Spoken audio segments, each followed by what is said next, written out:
Hello, everyone, and welcome to the Friendly Show. I am your host and friend, Lee. I'm so glad that you guys are here. We are streaming for the Friendly Show on YouTube and on Twitch.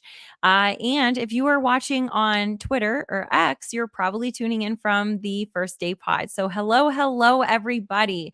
If you are new to the show, welcome. And let me tell you kind of what you can expect, because this is a very different show than many podcasts. What this is we have a topic that we'll talk about each week. Sometimes I announce it, a week early. Sometimes I announce it within, 5 minutes of the show or on the show. And I want you to imagine you coming into my living room and I invited you. You brought a couple friends. I brought a couple friends and we start talking. And whatever happens in that conversation happens in that conversation. So, tonight's episode, we are going to be talking about what can we learn from the happiest countries in the world. So, they have a world happiness study that they do every year. They've been doing it since 2002. I believe this study, anyway, that I'm going to talk about. And it has been going on now for 22 years. And today is episode 22. So isn't that cool? Anyway. So they've been doing this, and they rank 149 different countries, I believe. And what I want to do is I want to talk about what are the top lessons that we can take from those top countries. And so Finland is one of those countries. They have been number one, I think, for the last 4 or 5 years.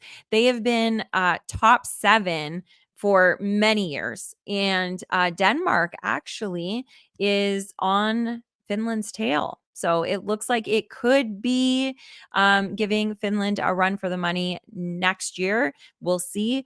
But they have very similar ways of being in their countries. And not surprisingly, actually, it doesn't surprise me, but all of the top 7 are actually Northern European countries. So I thought it was really, really fascinating. I did some research because we did talk about this at the end of the show last week. And this month, the month of May, we are talking about happiness. And it's not, National Happiness Month. I just love talking about happiness. And I wanted to dedicate this month to talking about all kinds of different areas of happiness. And I'm leaving it up to you what we actually talk about each week. And so, as we're going through this show today, I want you to go ahead and think about what do you want to talk about as it relates to happiness for next week. Okay. And then the only last disclaimer I want to say for people that are new to the show, or if you're tuning in right now and you might forget this, I am not a doctor. I'm not a healthcare professional in any way. I am simply your friend here to open up lines of communication so we can talk about the things that we're not talking about, and talking about the things that we wish that we could talk with our friends about and maybe we can't. So I want to celebrate our little wins. I want to celebrate what we're doing. I want to strategize on how to do things a little bit better, maybe a little bit simpler, maybe a little bit easier, maybe to generate a little bit more happiness in our life. I also want to talk about when we've been having some really great discussions on pain management when we have chronic pain, when we have depression. What are some techniques that we can be doing to help ourselves? And so I am not a healthcare professional. And if you hear anything on this show that you think, oh my gosh, I think I resonate with this, maybe I should be, so and so in the comments said they're using this medication or they're using this protocol or whatever it is. Talk to a healthcare professional, see if it works with your lifestyle, what you're already doing, and then experiment with them for these. So that is my little disclaimer. And so now we can go ahead and get on with the show. So, what can we learn from the happiest countries in the world? When GZ was here from Twitch, he was saying he's the one that brought up that Finland was one of the top happiest countries in the world for the last 7 years, or top 7 every year. And something that he said was that their mental health, they have more in the way of mental health services and financial services for their community and for their country. He said, I really wish that America could learn this and we could apply this. And that's what got me to thinking, what can we be doing for our own world, not necessarily our country. Ideally, it would be wonderful if we could come up with strategy and policy and everything that we could rank higher in our happiness. Currently, this past year, Canada, what did they rank? I think number 12, 15. They were the top 15 of happy countries in the world, and USA ranked 23. So not ideal across 149 countries, but still high enough numbers, but we have so much room for improvement.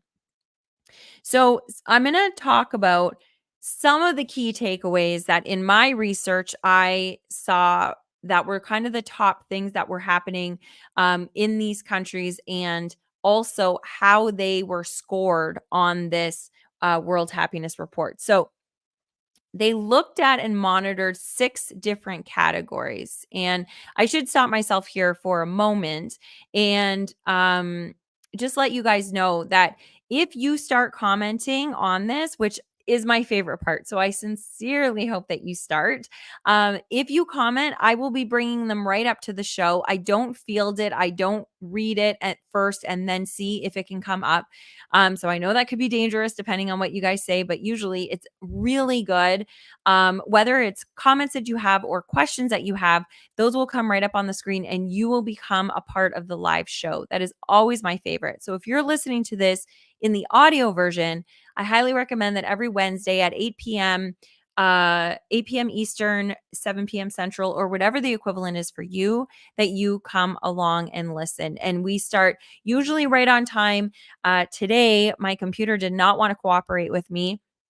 And so I was 2 minutes late, and I really hope that that doesn't affect who is here, because I absolutely love the engagement. Because you guys, just as if you were in my living room, the conversation, I could have conversation with myself all day long. And I do. Sometimes even my mom sitting across the table, she's like, "Who are you talking? Are you talking to me?" No, mom, I'm talking to myself. So I could be sitting in my living room talking to myself all day, but it's so much more fun when there's people there that we can bounce ideas off of. Pops is here. Hello, Pops. I forgot what day it was. Morning, morning. Good morning. Was today another recliner day? Was it? And what was yesterday, if it was? So I'm really glad that you came here. I hope that Mel can be here too. But thank you. So please play along. So let's get back to the World Happiness Report. I'm also going to warn you, my dog may start going crazy. Normally, I put my puppy in the other room. I forgot to do that for the show today. And so she may have something to say as well. Okay, so fingers crossed. Let's see. So the 6 areas that they monitored to rank the happiest countries were these 6 areas: GDP, so gross domestic product per capita; social support; healthy life expectancy. Well, that's a big one that I want to know. And I love that they call it healthy life expectancy. It's not that they just kept them on a machine, to get a higher score. So it's a healthy, like, living into your older age.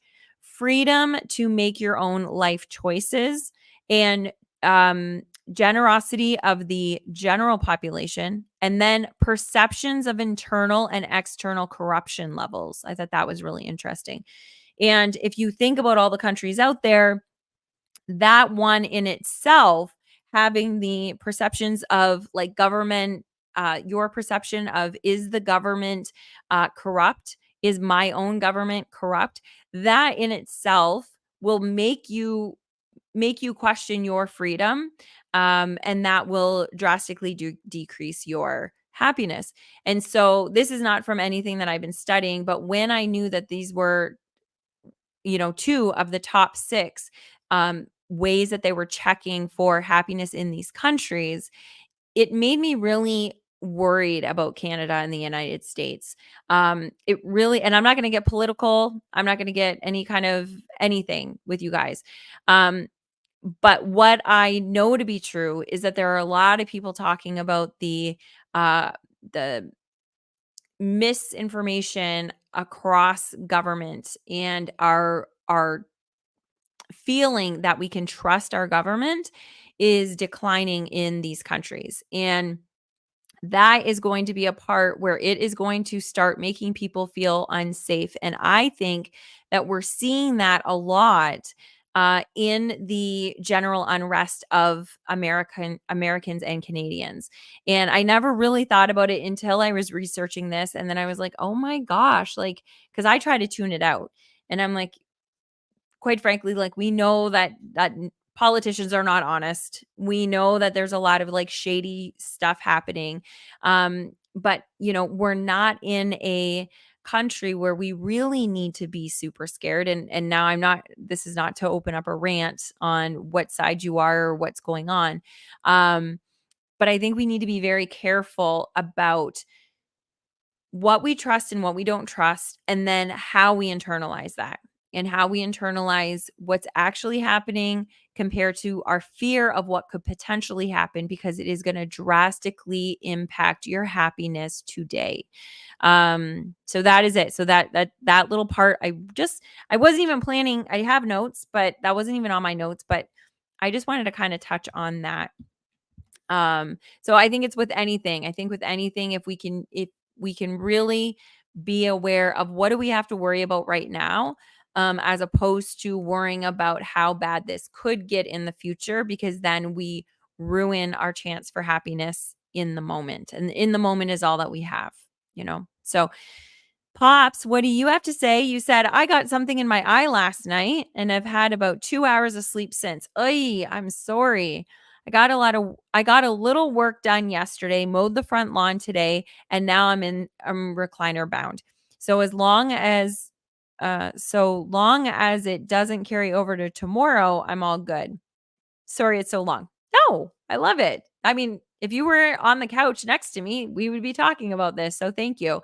Um, how's your eye? Is everything okay? So hopefully you'll be out of the recliner tomorrow and you can be back to your good old self, and that you don't push yourself too much. Wink, wink. This is what I love. I never met Pops outside of this podcast, and now I feel like I know him. I feel like if he's not here, then it's like, oh my gosh, why isn't my buddy here? So and there's quite a few of you guys that listen to this regularly. I know that some of you guys may have popped on, saw that I wasn't here in the beginning, and thought that I canceled or something. I don't know. But if I hope that you'll be back next week. I know everything will be back on track next week. Pop says, I think I got it out of my eye, but it's very raw. Oh, it's so sensitive. You can tell I'm already like feeling it for you. Okay, so those were the top 6 areas. And here are some of the things something I wanted to share. I was talking to my girlfriend that I walk with every morning, and she's actually Finnish. Her family's Finnish. And I told her that we were going to be doing this show and what we were going to be talking about. And the number one thing that she brought up was nature. The connection that Finnish people have with nature, she believes is one of the top. And once I started doing research, that actually is one of the top things.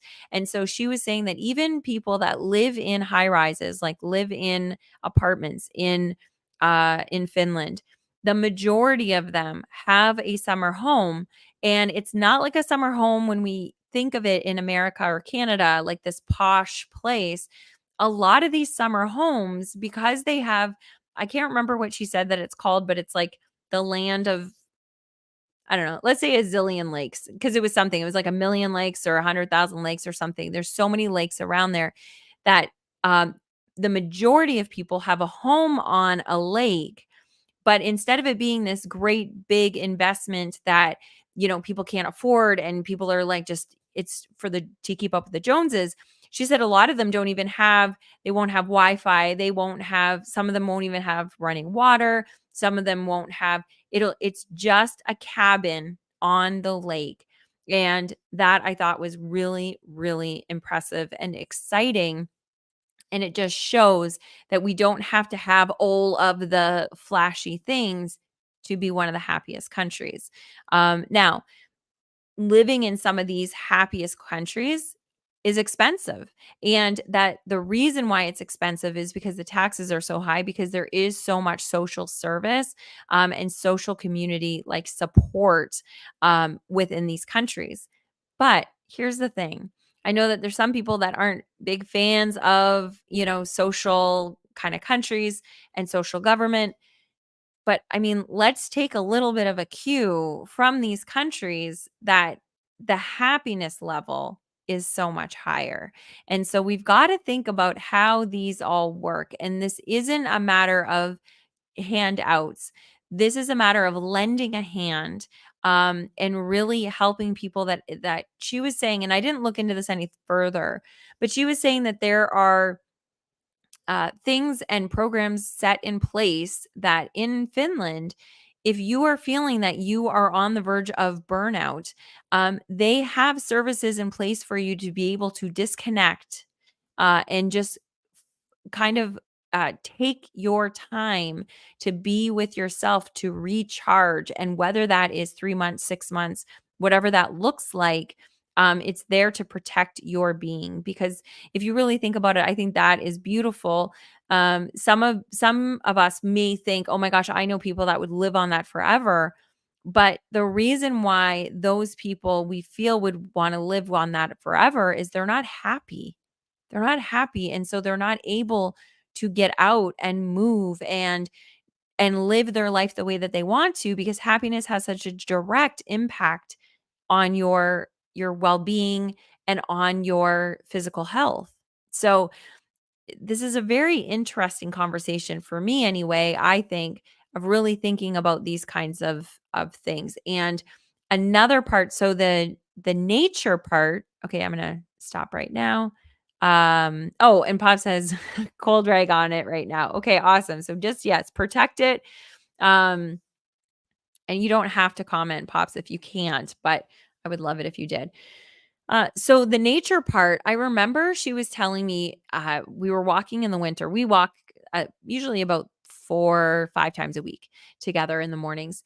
And I remember we were walking out in the cold and how everybody was like saying you shouldn't be outside and be really careful and all this kind of stuff. And she was telling me about how when she was a kid, her parents would keep her outside for nap time, even in the winter. And she said, and then all the rest of the like Canadian kids, they were like bundled up like Eskimos going just to school. And she says, here I am as like a little baby, and they're swaddling me up and throwing me into a mountain of snow in the backyard. And I looked it up on the internet because not that I didn't trust her, but I was like, how how much does this happen? And oh, now I'm probably not, my computer ended up fixing itself. And so now I don't have any of my stuff up there. But basically, what they said is Finland, the people of Finland understand how important nature is. And that's why, even in the winter, they want to make sure that their babies are outside getting that fresh air. And so nothing happens to them. They don't die. They're not out there being neglected. Um, but there's something that they understand, the strong connection of nature for our development, for our mental health, for our anxiety levels, for all of it. So that's one of the top things that I took from all the countries, Denmark, Sweden, all of it, their connection with nature. And we know it to be true. We know that anytime that we were out walking in nature, we feel good. We can't necessarily put our finger on why, but there's an expansive abundance that we feel when we are in nature and seeing the beauty of creation that man had no hand in, and or very little hand in. And that I think we need to be spending more time in. And so, how can we curate that for ourselves? Now, countries, as a country, we have a very, especially in Canada, we have very beautiful land. But the majority of us don't go and explore it. We are from home to work, and then maybe out for dinner with friends, and then back home, and then in front of our TV or our computer or our phone or whatever, and that is what we're seeing all day long. And that's a problem. So, if we can, the majority of cities across Canada, across the United States have parks. And whether it's a metro park or just a, neighborhood park, you will find areas that maybe if you're going to compare, you guys know comparison is the thief of joy. If you are going to compare that, well, this is nothing like the Rocky Mountains, or this is nothing like if I lived in California, or this is nothing like if I lived where you live, that's not fair. You chose to live where you live. Now look for the opportunities to be able to see nature. And that is one thing that we all can do. And it's free. So there is no excuse. Even if you have issues that you feel like, oh, I can't be out in the sun, wear a hat. Or sunscreen. Again, I'm not telling you to go out and like burn yourself. Okay. Let's use common sense. But if you can't go out, or, I can't go out in the cold because of my breathing. Majority of people, unless you're very extreme, majority of people, if you put a scarf over top of your mouth and your nose and you're not inhaling that, you're able to go out for 5 or 10 minutes out in nature. There are so many things that we are limiting ourselves, and really, there's no excuse, because it does not cost any money to do these things. Even if you don't have a car, you can take a bus. You can walk a little bit further. And if you can't see the green and the plants and the everything, everybody, even in the biggest cities in North America, we can look up and we can look at the sky. And if you look directly up when you are outside, even if there is building and building, if you look directly up, you can see the sky and focus on the sky that's ever changing, that you have no control over. Look at that. So that was one of the top things that I know to be true for me. When I miss it, my whole body misses it, and I can feel my happiness change. I am going to be on my little soapbox for this probably the entire show, but I really, really hope that you guys are going to be sharing. So Pop says, okay, last show, your blouse matched the picture. Tonight, it's the earrings, furniture, and door frame. Sorry, off topic. I love it. Yes, yes, yes, yes. Yeah, there's always going to be something probably that's matching. I love that you've attention to detail. Now, you can't tell, but that's actually a green chair, but it does look very black in here. But that is a like hunter green leather chair. I don't know why I needed to tell you that again, like whatever, TMI. But if you're sitting on the chair, like you want to know what color it is, and you're in my living room, so hello. Okay, so nature was one of the biggies. Another part that was um a really big thing was the community culture of people were feeling like they were in community and in connection with their neighbor. They felt as if they had communal support and mutual trust with their neighbor. And they also, especially in Finland and I believe in Denmark, probably all seven, they felt like they shared or that they showed minimal suspicion of corruption in their government. Okay. So now, how do we relate that to us? Well, we can curate our own sense of community, and we're doing that right here on this show. Right here on this show, no matter what is happening out in the rest of the world, your world right now for 45 minutes to an hour, you are in connection with other people. You're in connection with me. You're in connection with the other people in the comments. If you stay tuned, you're in connection with the people that are watching in the replay in the future. So you're able to talk to people in the future, which is cool. And so you're able to make these micro connections. And that ends up being really important for our happiness. And so what they said specifically about Finland is that they showed minimal suspicion of government corruption. Okay, so now it was minimal suspicion. So here's what I'm taking from that. We can listen to all of the things about, everybody is out to, the government is out to, keep us down, and we're going to end up starving. We're going to end up, whatever you're hearing, all of these things. But if it's not happening right now, if you're hearing it and you're worried about it and you want to go and you want to lobby, you want to go and protest, you want to go and talk to your MP or your um, house or whoever you want to talk to, go and do those things. The majority of people are not doing any of the things to change the government. They are simply worried about the government. So then they're creating fear within their own heart, their own family, their own community, their own circle. And I think that it's really important. If you see something that you don't like and you want to change it, vote. If you see something that you don't like and it's really playing on your heart, create something that can create change. Do something, take action for it. But if you are not going to vote and take action and do something to help it, why are you worrying about it? And that's with anything. If you're not going to do something to be part of the change, then don't keep worrying yourself with it. And that is not a Pollyanna thing. That is not a head in the sand kind of thing.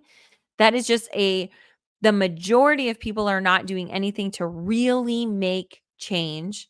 Um, and so why are we complaining about it? And why are we scared about it?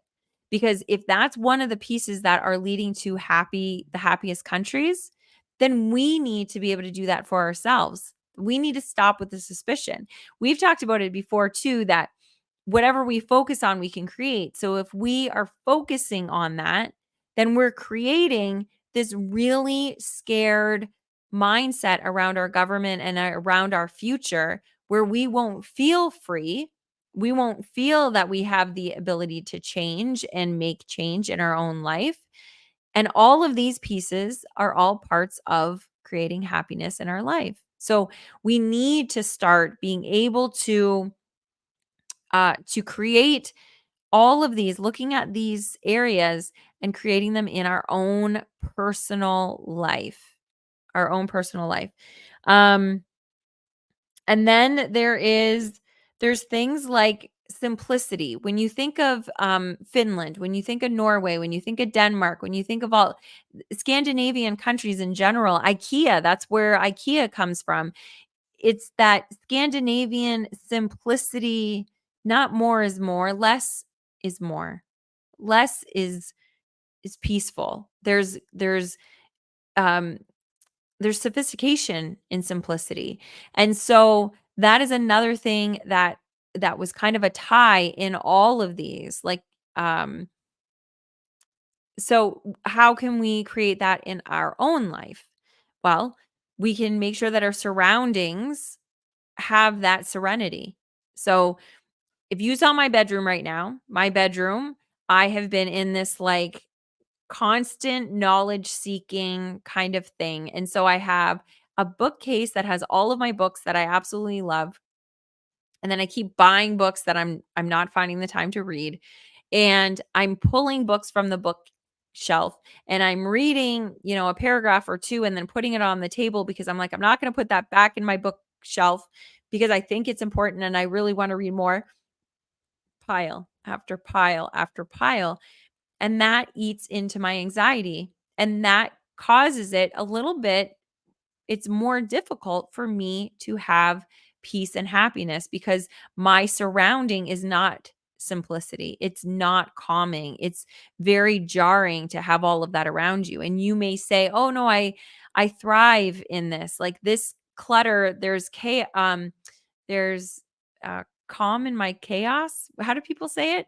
So that you understand that you have chaos everywhere, but that you can understand it and you can find the things. It's fine if you can find the things, but mentally, you're continuing to see all of this, and it's just too much stimuli for us. So, taking a nod to these countries and becoming more simple and simplistic in our purchases and in our living environment, that's a way that we can do that for us. Now, what does that do? If we have all of this stuff that now we're going to give away because we don't need it, now we're being generous. And that's another thing in these countries. Um, okay, so let me see. I'm going to kind of go back to that. Maybe we're going to see. Um, but now I'm just going to see what Pops has to say. So he says, laugh out loud. Attention to detail is kind to speak is kind to speak for OCD. Yeah, that's fine. No, it is attention to detail because I have attention to detail, but I'm not OCD, or maybe I am. Just like my ADHD, it's like, oh, she's very passionate, or she's got ADHD. So Pops also says, how many of the places you listed have legal marijuana? Well, that was up to you, Pops, to look into, because I was actually going to ask you about that, because that's what you asked in the question in the thing last time. You're like, so is marijuana legal in Finland? Is that why they're the happiest? So I'd be curious. I don't know. I don't know the answer to that. So you can look it up and you can let me know. But a lot of these things are really about calming ourselves naturally. So Pop says, method to my madness. That is what it was. It was not calm to my chaos, although I like that one now. But method to my madness. That's what I was looking for. Thank you so much. And then Pop says, oops, didn't realize it was on me. It's okay. Maybe I said that I was going to look it up. I did not look it up. I did think about it, but then I was like, no, I think Pops is going to come with that information. But I would be curious. One of the things that I did look up that I realized is that another one of the things that these countries do is that they have a very proactive kind of look at mental health and of addiction. So if they're realizing that a lot of the addictions come from heightened anxiety, and that they are, when they see that anxiety, instead of going to drugs, alcohol, all the things that North Americans we tend to go to numb ourselves, to calm ourselves, they look to say, okay, something's off right now. Something's off. I need to get more time into nature. I need to have more community support. I need to find out, I have a vice. I tend to be drinking a little bit more. I tend to be doing this a little bit more. I'm going to go and get help for my things. There's no shame around asking for help around these things. And that is a big part of it. So that's not to answer, is marijuana legal or not? But I think that if people are using it, they're not using it to numb as much as they're using it, um, maybe just recreational because they enjoy it, if it is legal. And I wouldn't be surprised also if it was one of those things that, like, um, in the countries where there is no legal drinking age, there's not as much alcoholism issues in those countries because they don't have that, like, um what is it? Is it like expectation, or like the excitement that you get to a certain age that you're able to have this drug, because even alcohol, it's a drug. Sugar should have an age limit, I highly believe. I think that sugar should be an age limit, just like in here, um alcohol and all the other things, because I think it should be banned, quite frankly. Um but I know that we're not allowed to ban anything because whatever, freedom. But I think sugar should be banned.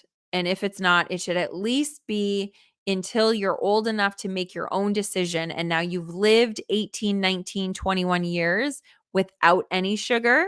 And now you can decide, do you want it? And you'll look at it differently. And so that's a little bit of a side note. Okay. So Pop says Finland is a no for recreational. Where else? So there was Denmark, Norway. Those were some of the top ones. Sweden, I believe, was another one of the top. Costa Rica was actually number 12 because I looked at that because I've never been to Costa Rica, but that's one of the places that I want to go.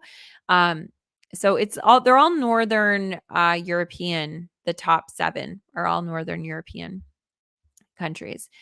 So that's interesting that it's not legal for recreational. So That's interesting. But again, I don't think that you need it as much as we feel like we need it because it's just a way of us detaching from our life and our problems and our traumas and all of that. I'd also be curious, and I did not look this into this, but I would also be curious on the amount of trauma that happens with children in these countries, these top 7. What kind of trauma is happening to those children as opposed to their American and Canadian counterpart? You guys know that in book club right now, we're reading The Body Keeps the Score. We're learning so much about childhood trauma, and what is happening and how not dealing with it is the reason why the majority of our adults have anxiety, depression, ADHD, all of the bipolar. There's so many diagnoses that is actually just a stem of not dealing with trauma.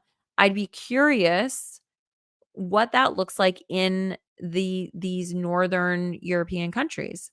Because is that part of it too, that they had a like, look at the way that they're taking care of their children, understanding nature, understanding touch, understanding those kinds of things that we just don't think about.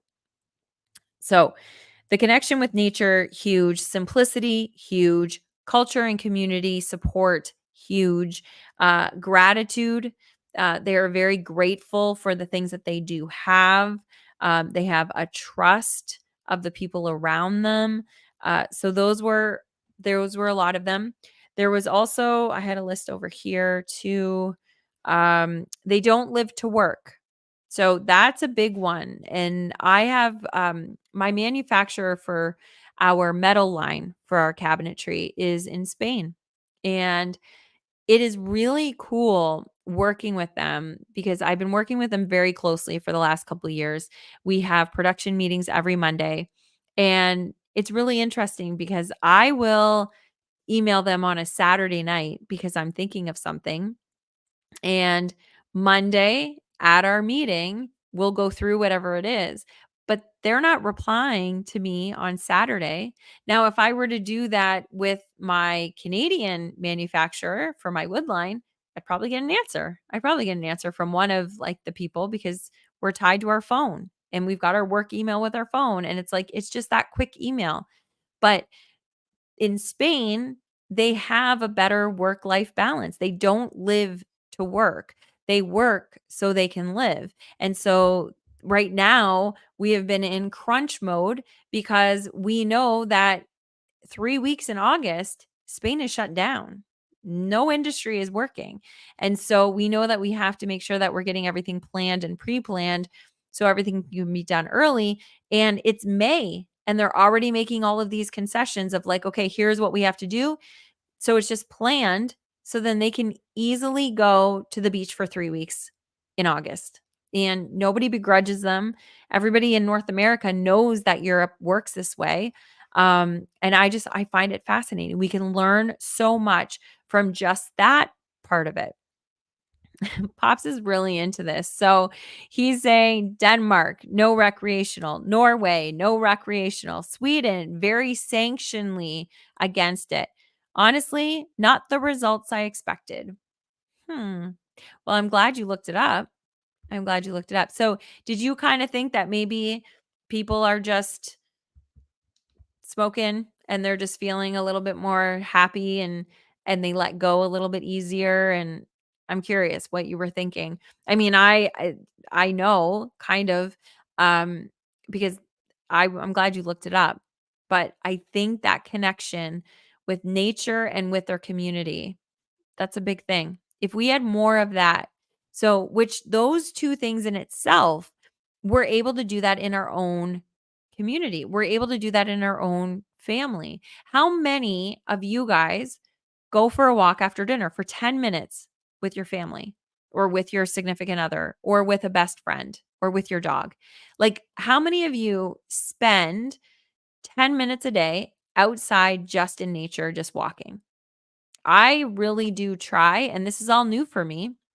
I've always been a walker, but I haven't made it um really intentional that I'm looking at the nature around me. Years ago, I used to walk, for 2 hours a day. Um, but I'll tell you, I had my earbuds in and I was listening to podcasts so I could get more information. And there would be a lot of times that I would be on the trail walking and I couldn't even tell you if there were clouds in the sky or not.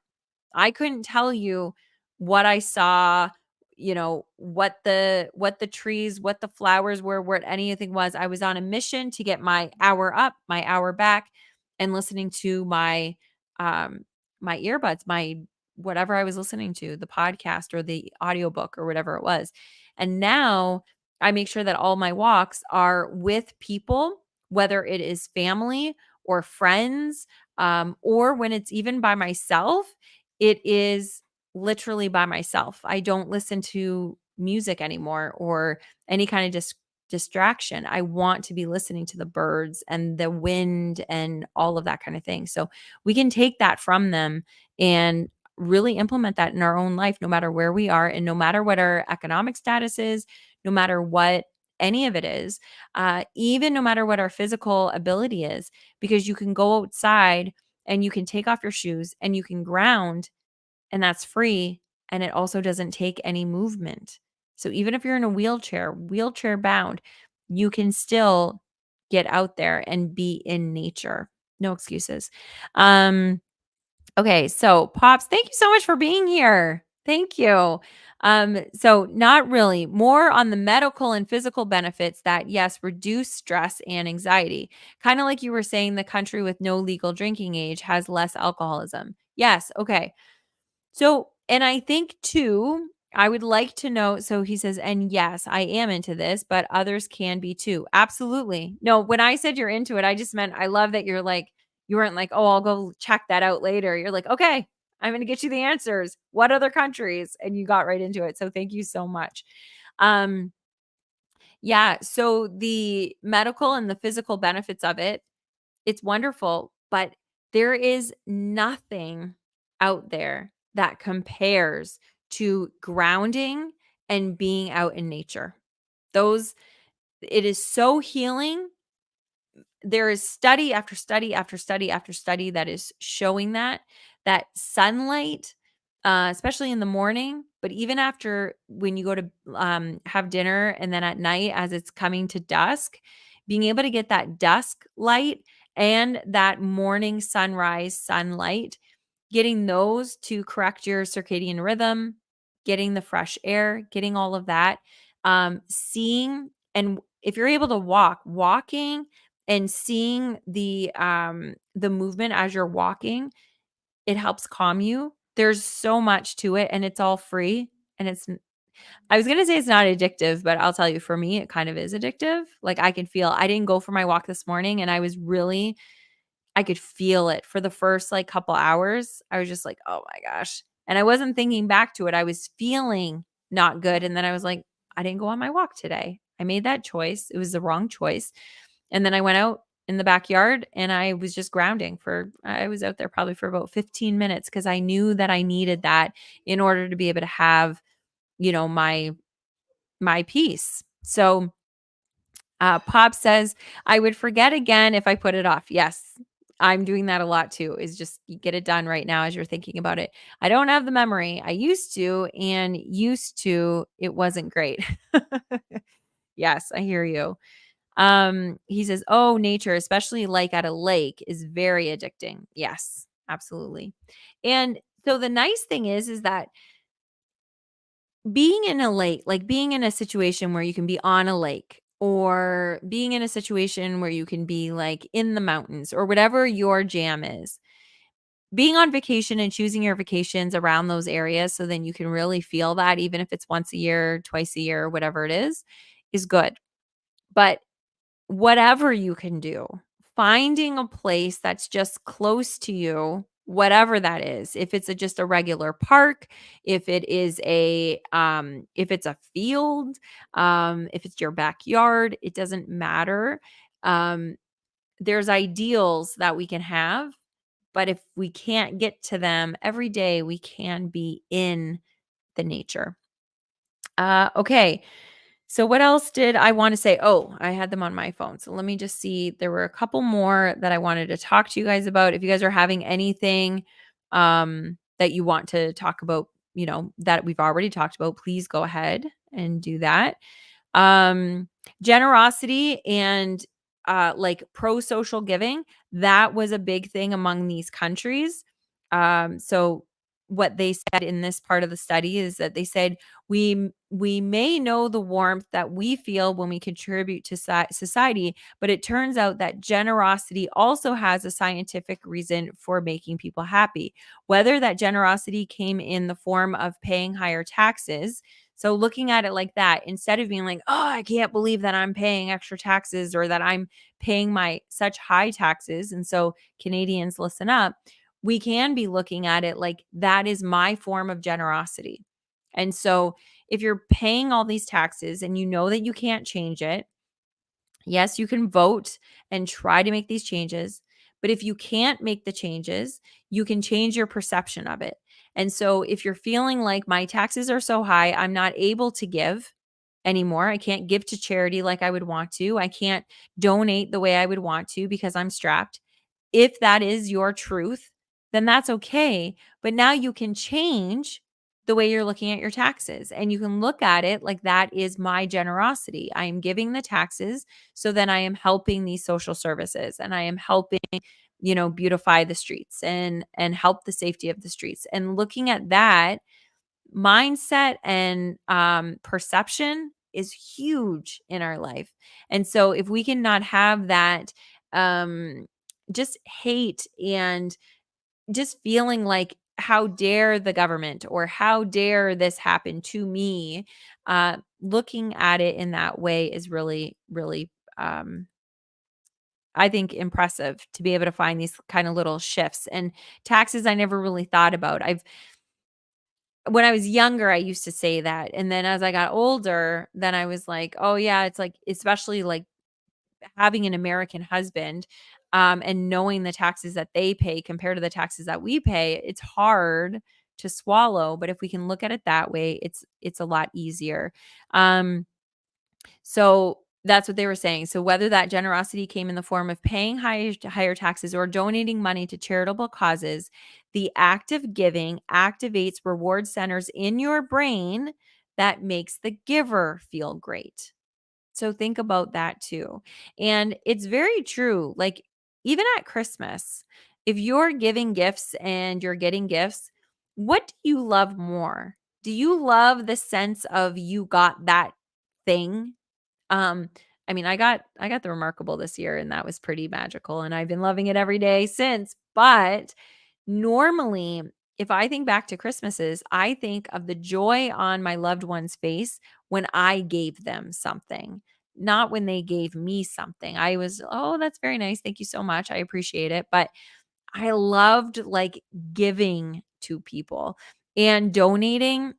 I love donating to people and especially people. I do donate to organizations and charities and I do those types of things. But I really love donating to people. And a friend of mine, we're doing now a walk Tuesdays and Thursdays. And it's just a social, we call it Stop Scrolling and Start Strolling. And we just get whoever wants to come out. It's open to the whole our whole area. And if you are from Texas, you come on over to Windsor on Tuesday or Thursday morning from 6:30 to 7:30 in the morning and you can come walk with us. But when we're there, it's interesting. I've made a new friend that I have been associates and like I've known her for many, many years and I've always looked up to her for many, many years. But we haven't really had a very close connection. We, like each other when we see each other and we like each other on our Facebook posts and all that kind of stuff. But the last 2 weeks we've been spending an hour together walking and really getting to know each other and it's been amazing, absolutely amazing. She's such an incredible woman. And so Norma, hello if you're listening to this.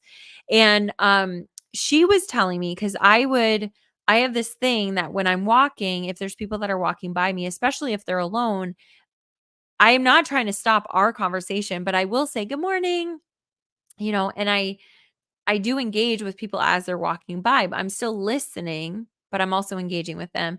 And she mentioned, she's like, "You're very generous with your love and with your time." And I was like, "Oh, thanks." Like, I didn't really think about it. And she's like, "Yeah, it's really nice to watch that, sometimes you don't realize, but it's those smiles or just acknowledging people that really matter to people." And so I just wanted to let you guys know that, like, when you're out and about, you can make the world around you a happier place by letting people know that they're in community with you, that they are in a safe place, that they do feel like they could trust their neighbor. Um, so all of those, I think it's just they're very simple things that we can be doing to create that safety and that sense of community in our own little circle. And that will just keep spreading around. Eventually, it'll hit our countries, and our countries will be one of the top 7, Canada and America. Let's get to it. Okay, so Pop says, "It's a double edged sword for me. I enjoy my yard even while mowing. However, I have to listen to my back and go sit down when it says so. And now nature is hurting me. The balance isn't ideal because it's skewed to the pain side, so the trade off is harder to accept. After 5 years, it's becoming a little easier to stay positive, but it's hard." Again, sorry so long. No, no, no, don't apologize. I really love this. Okay, so here's my question. So there's a couple different things with this, Britt. Is there the opportunity that you don't have to be the one mowing? Is there a kid in your neighborhood that you would be able to pay, like a young kid that you'd be able to pay to maybe do the yard? Is there a retiree that you could maybe pay to do the yard? Because if you're not able to work because of this pain that's happening, you can look at that like an offset. Also, is your yard so big that maybe you don't need to cut the entire thing all the time? Are you able to, instead of cutting it every week or however often you're doing it, are you able to maybe just like cut right in front of the home? So then you have that to, play and do whatever it is that you're doing, and then do the rest of it maybe just once every couple weeks? Like, could you, I know your OCD will not agree with me on this, but are there ways of doing that? Either delegating to somebody else, or like backing off on the amount of time that you're doing it. And then the second thing that I want to say with this is, when you go to sit down, where are you sitting? So I highly, highly, highly recommend, and I believe you guys do this, but if you don't, I highly recommend taking your shoes off and sitting in the grass. Like, putting your palms and putting the palms of your feet in the grass 15, 20 minutes, half an hour every single day, every day that you can. And so if you're in the recliner, that's fine. But if you can start by sitting in the grass, even if it's in a chair, bring a chair onto the grass so just your feet are on the grass. Start trying to do that, and nature will be by your side. But the upkeep of nature, I get that. It is a little bit, it's a lot of work, and it is painful, and it's hurting you, but that's not nature's fault. It's our feeling like we need to take care of it, because we don't necessarily have to take care of it as much as society's telling us to do it, if that makes sense. And I might be way off. And if I am, go ahead and tell me. Okay, so Pops also said, on our first date, Melanie literally had a list of questions. Ask her what my answer was to, "Why are you here?" Oh, okay. Okay. So, and Mel is here. So she says, "I greet every student who ate crooning late.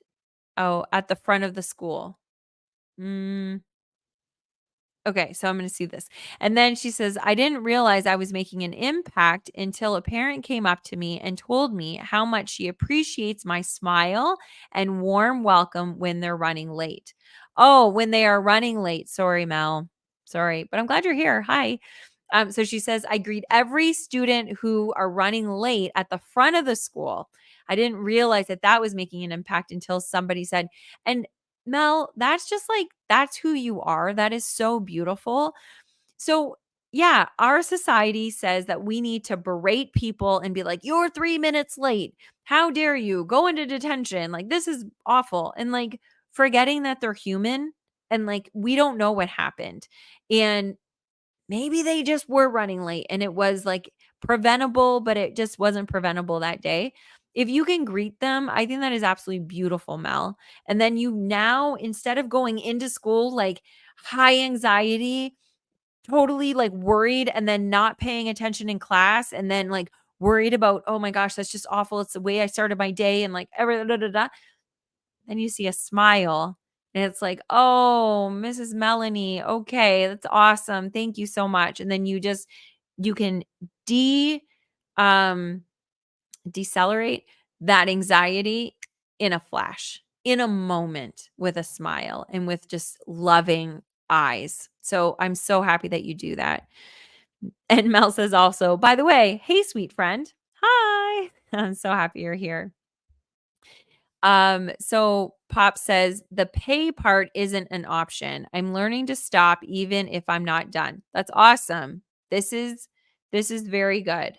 This is very good. I know that you've been trying that because we've had that conversation before. So way to go. I'm so happy about that. Um, so maybe doing it in increments, knowing how much your body can kind of take, like, okay, now instead of taking 1 day, it's going to take me 4 days and I'm going to do them in quadrants or whatever it ends up being. But I know you're experimenting with that and I think that's wonderful. So Mel says, are running late. Sorry. Yeah, I'm sorry. Usually I'm pretty good at just like trying to see it, but then I saw 8 and I am hungry. So that's all I kept doing. And then I was like, I'll tell you, when I saw 8 crooning, it should be, yeah, our running was in there. Running didn't even register for me. It was like croissant. That's what I saw. That doesn't look like croissant at all. So, yeah, sorry, Mel. And for those of you listening to the audio version that you were just like, what was that they're talking about? If you were watching live, you would have seen the comment come up on our screen and you would have known why that was funny. Okay, so, or at least I thought that was funny. So that is it, you guys. I think we're going to, unless there's like some last comments, what did you learn from this? Like, what is something that you are thinking that you might take away from these happiest countries in the world and how similar they are? There's just, there's a lot of lessons, but the top ones are all things that we can do. It was fascinating that it wasn't like Dubai is the happiest country in the world. And we're like, oh, okay, well, we have to have, $8 billion in order for us to have a happy life. All the things that they're saying, in fact, are not with money. Nature is not with money. Working to live is the way that they do it. They don't live to work. They're not living to make, $1 million a year. They're not looking for the $100,000 a month thing. They're looking for, what do I need to thrive in my life? And thriving to them is not who's making the most money. It's who's the happiest. How can I help my neighbor? So I think it's really, really fascinating. I'm really happy that we did this episode around this. If you are listening to this in the audio version and you're like, oh my gosh, you didn't even touch on fill in the blank, please come on over to YouTube. You can find the episode. It was episode 22. You can come on over there and you can comment inside of the YouTube. If you do comment after the show on Twitch, I don't know if I'll get notified. I still don't know how to use it, but everybody that was talking tonight, Pops and Mel, they were all on Twitch. And so I'm able to contact or communicate with you during the live show. But if you're listening to this after and you're coming back to comment, please comment on the YouTube or come on over to Facebook. And we have a private Facebook group. It's called The Friend Lee Show. Lee is spelled Leigh because that's my name. And you can come on over there. There's just, it's free for you to join. but it is private because I want to make sure that it is as safe as it can be, that we don't have bots and things like that in it. And then I'm able to kick people out if I see that people are not being nice. Because I'm very nice and I want everybody to be able to have a voice and speak. But if you are not being nice to the rest of the friends in my living room, bye-bye. So that's why it's a private group instead of a public group. But you're more than welcome to come on over there and then share. I don't even care if this is recording right now in 2024, but if it's 2026 and you're just listening to the Friendly Show for the first time and you're listening to episode 22 and you're like, oh my gosh, I have something to say about that, come on over to the Facebook group. I'm sure it's still kicking, and share your comments over there. So I don't know what we're going to talk about next week. It's going to have something to do with happiness. If you have ideas of what you want to talk about for next week, please let me know. And you can email the show. It's thefriendlyshow@gmail.com. And I will welcome any questions, any comments that you have over there. I love you guys so much. And let us look here. Oh, okay. So there's a couple that just popped up. So Mel or Pop says, to be fair, Dubai has sand, not nature. Cards stacked against them. Okay. See, that's nice of you. And Pop says, see, Mel, you have to be nice to me to get the band hammer. Oh my goodness, you guys. And then Mel says, okay, so you guys, Mel and Britt are married. So just in case you didn't pick this up. And so Mel says, Britt, so does West Texas minus the monsoons and typhoons. Yes. Okay. But you guys, so nature, when we think of nature, we think of the green, right? We think of the trees and the flowers and the grass. But nature is also being out, and in Arizona, you don't have a lot of grass and you don't have a lot of like foliage trees that we have here. They have cactuses, but that's still nature. Sand is still nature. You don't have water in Arizona, but they do create water areas. And then they have mountains. So then you're getting different air, and you're breathing different air when you're going up to different altitudes. So all of these are different types of nature, and you will decide where you want to live, and if it's really not something that you're enjoying, maybe go and just find something that's a little bit different in a different neighborhood. Maybe drive out. When I go for my walks in the morning, a lot of the time I was walking from my house, but now I'm doing probably 3 days a week that I'm driving 10 minutes up and 10 minutes back. So 20 minutes, just to go for an hour walk so I can be right by the water. It's absolutely beautiful, but I don't have that, direct access right by my house. There's too many houses in the way. So I go to where it's open and it's an actual trail. And so sometimes we need to make effort on what is important to us. And if you're making happiness one of your priorities this year, then these are the types of things that we need to start doing. So, um, so that is it. I am going to wrap it up. We already did kind of a wrap up. So this is the final wrap up.